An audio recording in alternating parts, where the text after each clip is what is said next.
ಅಯೋಧ್ಯೆಯಲ್ಲಿ ರಾಮ ಮಂದಿರ ಆಗ್ತಿದ್ದಂಗೆ ಬೇರೆ ಬೇರೆ ಚಟುವಟಿಕೆಗಳು ಕೂಡ ನಡೀತಾ ಇದೆ. ಬೇರೆ ಬೇರೆ ಚಟುವಟಿಕೆ ಅಂದ್ರೆ ಅಯೋಧ್ಯೆಯಲ್ಲಿ ಭೂಮಿಯನ್ನ ಖರೀದಿಸಿದ್ದಾರೆ ನಟ ಅಮಿತಾಬ್. ಬೆಳವಣಿಗೆಯ ಹಾದಿಯತ್ತ ಅಯೋಧ್ಯೆ ಸಾಗ್ತಾ ಇದೆ ಅಂತ ಹೇಳಿದ್ರು ಕೂಡ ತಪ್ಪಾಗೋದಿಲ್ಲ.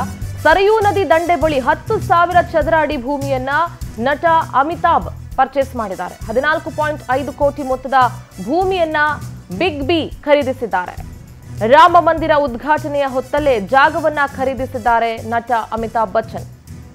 ಅಭಿನಂದನ್ ಲೋಧಾ ಡೆವಲಪರ್ಸ್ ಮೂಲಕ ಜಾಗವನ್ನ ಖರೀದಿ ಮಾಡಿದ್ದಾರೆ. 10,000 ಚದರ ಅಡಿ ಭೂಮಿಯನ್ನ ಮುಂಬೈ ಮೂಲದ ಅಭಿನಂದನ್ ಲೋಧಾ ಡೆವಲಪರ್ಸ್ ಮುಖಾಂತರ ಜಾಗವನ್ನ ಖರೀದಿಸಿದ್ದಾರೆ ಅಮಿತಾಬ್ ಬಚ್ಚನ್. ದಿ ಸರಯೂ ಎನ್ಕ್ಲೇವ್ನಲ್ಲಿ ಜಾಗವನ್ನ ಖರೀದಿಸಿದ್ದಾರೆ ನಟ. ಅಭಿನಂದನ್ ಲೋಧಾ ಡೆವಲಪರ್ಸ್ ಮೂಲಕ ಖರೀದಿ ಮಾಡಲಾಗಿದೆ. ಇದೇ ಜಾಗದಲ್ಲಿ ತಮ್ಮ ಕನಸಿನ ಮನೆಯನ್ನ ನಿರ್ಮಿಸಬೇಕು ಅಂತ ಬಿಗ್ ಬಿ ಈಗ ಪ್ಲಾನ್ ಮಾಡ್ಕೊಂಡಿದ್ದಾರೆ. ದಿ ಸರಯೂ ಎನ್ಕ್ಲೇವ್ ಹತ್ರ, ಏರ್ಪೋರ್ಟ್ಗೂ ಕೂಡ ಹತ್ರ ಇದೆ, ರಾಮ ಮಂದಿರಕ್ಕೂ ಕೂಡ ಹತ್ರನೇ ಇದೆ. ಅಂತಹ ಒಂದು ಜಾಗದಲ್ಲಿ ಭೂಮಿಯನ್ನ ನಟ ಅಮಿತಾಬ್ ಬಚ್ಚನ್ ಪರ್ಚೇಸ್ ಮಾಡಿದ್ದಾರೆ. ಅಲ್ಲಿ ಲ್ಯಾಂಡ್ ಪ್ರೈಸ್ ಕೂಡ ಜಾಸ್ತಿ ಆಗ್ತಾನೆ ಹೋಗ್ತಾ ಇದೆ. ಮತ್ತೆ ದೊಡ್ಡ ದೊಡ್ಡ 5 ಸ್ಟಾರ್ ಹೋಟೆಲ್ಗಳು, 7 ಸ್ಟಾರ್ ಹೋಟೆಲ್ಗಳು ಅಲ್ಲಿ ತಲೆ ಎತ್ತಿ ನಿಲ್ಲುತ್ತೆ.